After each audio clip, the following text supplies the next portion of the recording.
अस्सलाम वालेकुम। Live with Siraj के साथ मैं हूँ शिराज अहमद शराजी और आज तारीख़ है 23 मार्च 2024। आज से बाकायदा तौर पर एक दफ़ा फिर व्लॉग का सिलसिला जो है वो शुरू कर लिया है और अब आपको दिन भर इस्लामाबाद में क्या कुछ हो रहा है, दिन भर ख़बरों में क्या कुछ चल रहा है, उन पर तबसरे करेंगे, व्लॉग करेंगे और आपको तमाम तरह हक़ाइक़ से आगाह करते रहेंगे। 23 मार्च के दिन सबसे पहले बात करेंगे आज मुख्तलिफ़ शख्सियात को, चाहे उनका ताल्लुक़ अदब से हो, चाहे उनका ताल्लुक़ सियासत से हो, चाहे उनका ताल्लुक़ सहाफ़त से हो, चाहे उनका ताल्लुक़ ज़िंदगी के किसी भी शोबे से हो, उनको तमग़े इम्तियाज़, इसके अलावा मुख्तलिफ़ जो इनामात है, मुख्तलिफ़ जो एवार्ड्स है, सदारती जो एवार्ड्स है वो उनको दिए गए। हमने देखा कि कुछ ऐसे नाम भी थे जिन पर तनकीद भी की जा रही है, जिनमें CDA का एक एहलकार था जिनको आज जो है तमगा दिया गया, उस पर भी कई सवालात उठ रहे हैं। उसके अलावा हमने देखा सहाफ़ती दुनिया से भी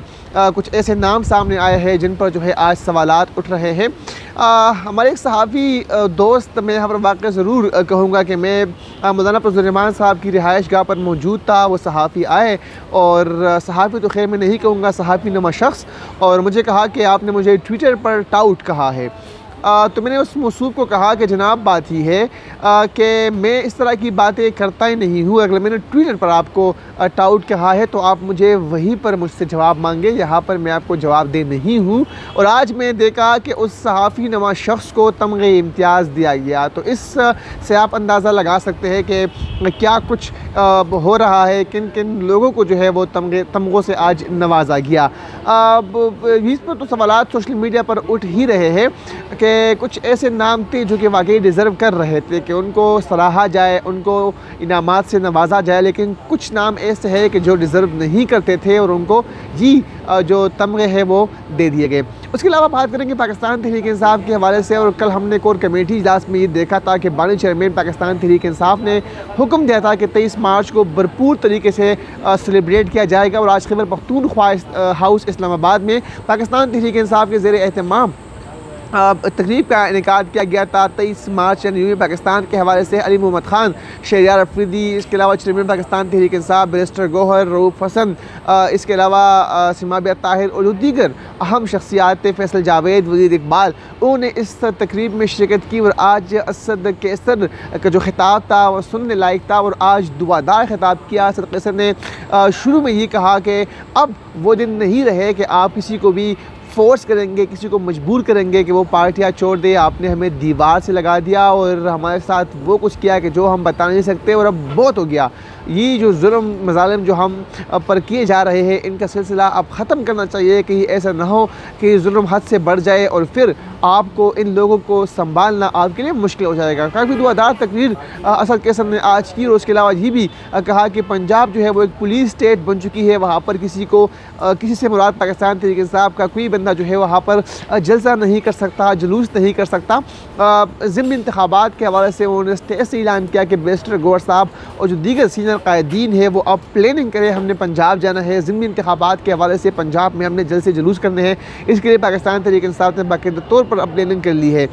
तो आज का जो इवेंट था उसके बाद हमने देखा कि पाकिस्तान तहरीक इंसाफ का जो एक जो वर्क का जो जज्बा था वो एक मतलब फिर से अब जो है वो उभर आया है। और आज वो पाकिस्तान तहरीक इंसाफ के वर्कर्स भी आए थे जो मुख्तलिफ़ मुकदमात में कैद हुए थे। मुख्तलिफ़ 9 मई के बाद जो मुख्तलिफ़ वाक़यात हुए थे उनमें जो उन्हें जेल काटी थी, उनमें से कुछ जो पाकिस्तान तहरीक इंसाफ के वर्कर्स थे उनको आज मदऊ किया गया था। खैबर पख्तूनख्वा हाउस वो आज वहाँ पर आए, उनको खराज तहसीन पेश किया गया।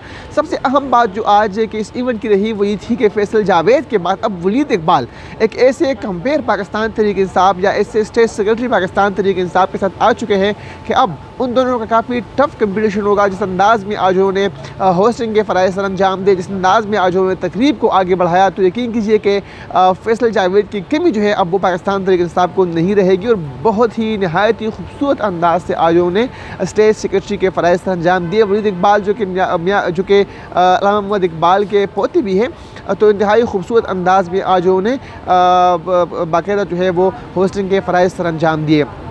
ये तो कुछ पॉलिटिकल हैपनिंग के हवाले से हम आपको बता रहे थे। पाकिस्तान तहरीक इंसाफ ने अब मुस्तकबिल के ये प्लानिंग भी कर ली है और अब हुकूमत को टफ़ टाइम देने का बाकायदा तौर पर कोर कमेटी में डिसाइड हुआ है। और कोर कमेटी में ये भी डिसाइड हुआ है कि अब पाकिस्तान तहरीक इंसाफ के न सिर्फ वकला बल्कि जो सियासी कायदीन है वो भी बड़े चेयरमैन पाकिस्तान तहरीक इंसाफ से मुलाकातें करेंगे और आइंदा का जो दीगर बातें होगी, जो आइंदा का लहम होगा, उस बारे में बातचीत की जाएगी। और इन तमाम सूरत हाल में हम देखते हैं कि जब से सूबाई हुकूमतें बनी हैं तो मुख्तलिफ जो हुकूमतें हैं, पंजाब में हो, सिंध में हो, बलूचिस्तान में हो, वो तो अपने अपने काम मसरूफ़ है। लेकिन पाकिस्तान तहरीक इंसाफ की खैबर पख्तूनख्वा में हुकूमत है और वज़ीर आला खैबर पख्तूनख्वा अली अमीन गंडापुर इस्लामाबाद में ही मौजूद है और इस्लामाबाद में ही मुख्तलिफ केसेस में जो है वो पेश है और मुख्तलिफ अदालतों में वो पेश हो रहे हैं।